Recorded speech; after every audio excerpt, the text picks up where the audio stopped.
नीलकंठवर्णी, जाते जाते कुछ उपदेश देते जाइए, जिससे कि हम भी सर्वोच्च तपश्चर्या कर सके और हमारा मोक्ष हो। तप, त्याग, वैराग्य, तीर्थ, सेवा आदि तो अनेक साधन हैं, पर वे आत्यंतिक मोक्ष पाने के लिए पर्याप्त नहीं है। पर हाँ, यदि परमात्मा का दृढ़ आश्रय कर लिया जाए तो ऐसे कई सारे साधनों के फल से भी अधिक ऐसा आत्यंतिक मोक्ष मिल सकता है। नीलकंठवर्णी, आपकी तपो मूर्ति की दिव्य स्मृति हमेशा के लिए हमारी हृदय में जीवंत रहे और उसी के आश्रय से ही हमारा पूरा जीवन बीते। ऐसे आशीर्वाद हम पर बनाए रखना नीलकंठ प्रभु। प्रणाम। तपश्चर्या में मेरी सहायता करने के लिए धन्यवाद। धन्यवाद। प्रणाम हो इस धन्यवाद। बाल योगी को। प्रणाम।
नेपाल के रिरिविजोर गांव से होते हुए नीलकंठवर्णी ने अपनी यात्रा को आगे बढ़ाया बुटोल नगर की ओर।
अरे, एक तो ऐसा निर्जन विस्तार, उसमें इतना अंधकार, कदम कदम पर जहरीले सांप और बिच्छू अपार।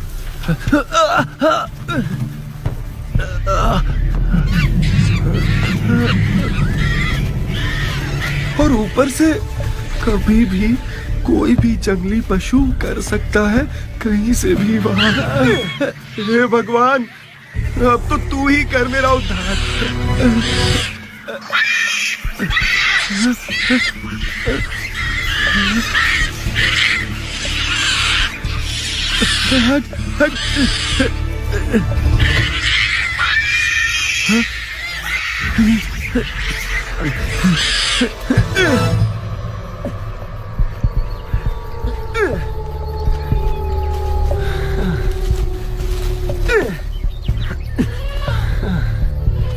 लगता है कि अब यहीं से आगे रास्ता मिल जाएगा।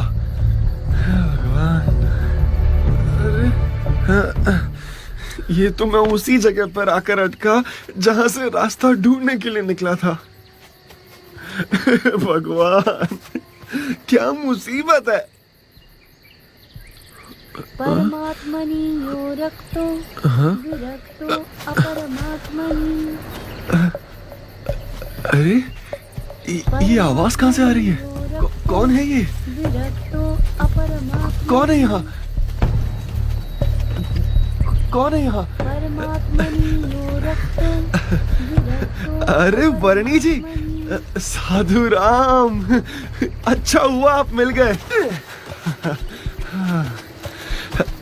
मेरा नाम मोहन दास है। मैं हिमालय की तलहटी में जाना चाहता हूँ, पर कब से घूम फिर के यहीं आकर अटक जाता हूँ। आप मुझे रास्ता दिखाएंगे? हाँ, अंत तक रास्ता दिखाऊंगा। भूले भटके हुओं को सही रास्ता दिखाना, वही तो मेरा काम है। हाँ, बस मेरा साथ मत छोड़ना। बिल्कुल नहीं छोड़ूंगा। जरा संभल कर चलिएगा वर्णी जी, यहाँ पर बहुत सारे सांप और बिच्छू निकल आते हैं।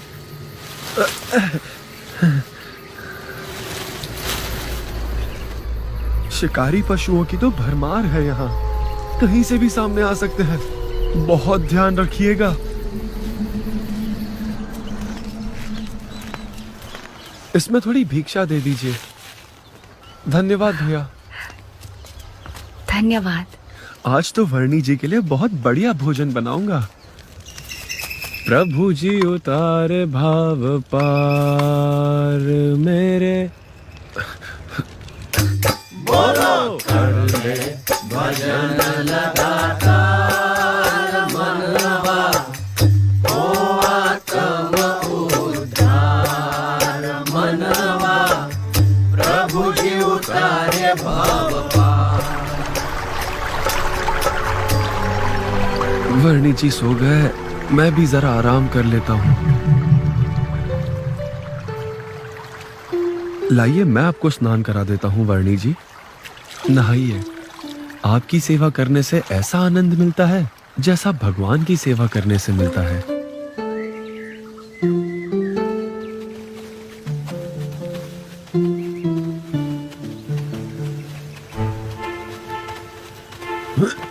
हाँ?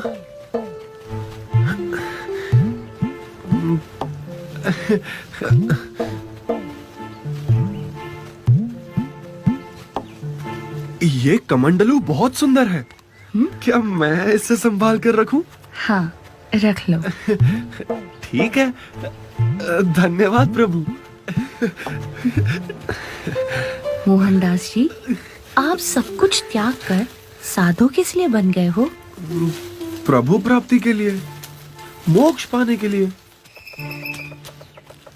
भर्तृहरि और गोपीचंद दोनों बड़े राजा थे। हाँ थे। अपने समग्र साम्राज्यों को त्याग कर वे मोक्ष पाने के लिए निकल पड़े थे, पर अपनी झोलियों को टांगने के लिए एक छोटी सी खूंटी के लिए लड़ पड़े थे।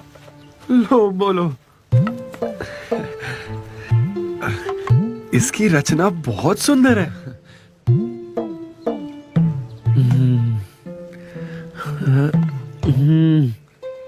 आपको पता है वर्णी जी, भरत राजा तो समग्र पृथ्वी का राज्य त्याग कर मोक्ष प्राप्ति के लिए निकल पड़े थे, पर उन्हें एक हिरण से ऐसा मोह हो गया कि वे मोक्ष मार्ग से विचलित हो गए।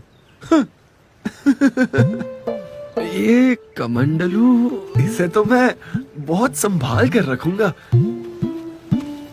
चौवन जी और सौभरी जी ने उस हद तक तप किया था कि वे देह भाव से परे हो गए थे, पर इतना कुछ करने के बाद भी वे माया के क्षुल्लक सुख में मोहित हो गए थे। लो, उनको भी ऐसा हो गया।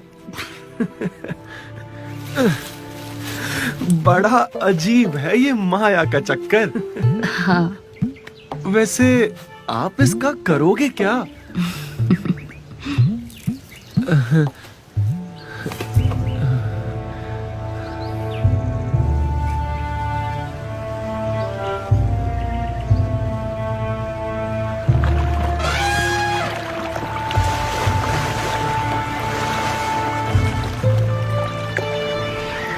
मेरा प्यारा प्यारा कमंडल, इसमें पानी पीने का मजा ही कुछ और आएगा।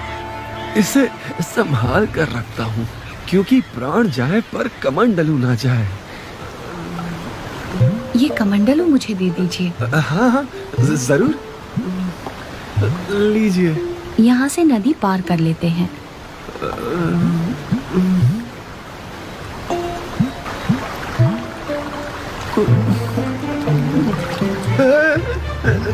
संभल कर, संभल कर,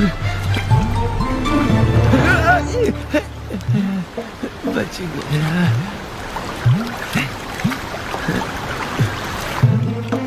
जरा ध्यान से प्रभु, गिरा मत देना, कमंडलू संभाल लेना।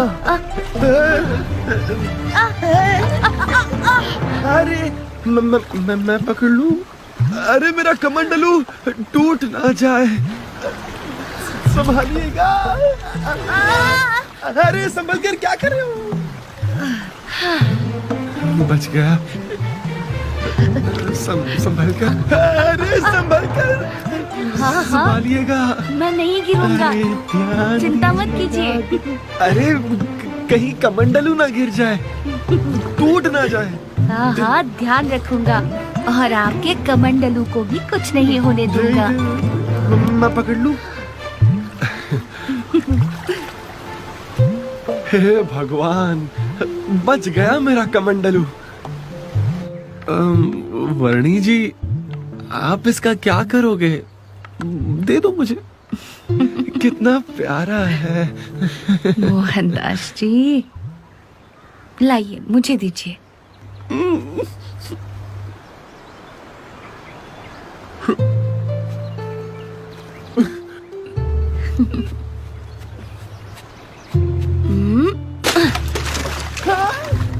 क्या कर दिया आपने? अरे क्या? सत्यानाश! इतना सुंदर कमंडलू तोड़ दिया आपने। हाँ, क्योंकि साधु सन्यासी का सत्यानाश तो तब हो जाता है जब उसकी वृत्ति परमात्मा से छूटकर कोई भी छोटी बड़ी माइक वस्तु में लग जाती है। जिसको पाने के लिए सब कुछ छोड़ दिया हो, उस परमात्मा के सिवा और कहीं भी लगाव हो जाए तो साधु जीवन का सत्यानाश। सही कहा आपने नीलकंठ वर्णी। मैं भी भगवान के भजन छोड़कर इस तुच्छ कमंडलू के गीत गाने लगा था। मेरा तो स्वभाव ही ऐसा है, कहीं ना कहीं लगाव हो ही जाता है। तो मेरा मोक्ष कैसे होगा?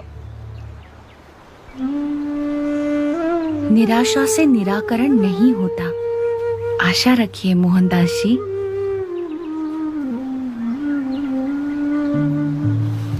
हाँ, आप कृपया मेरा मार्गदर्शन करते रहना।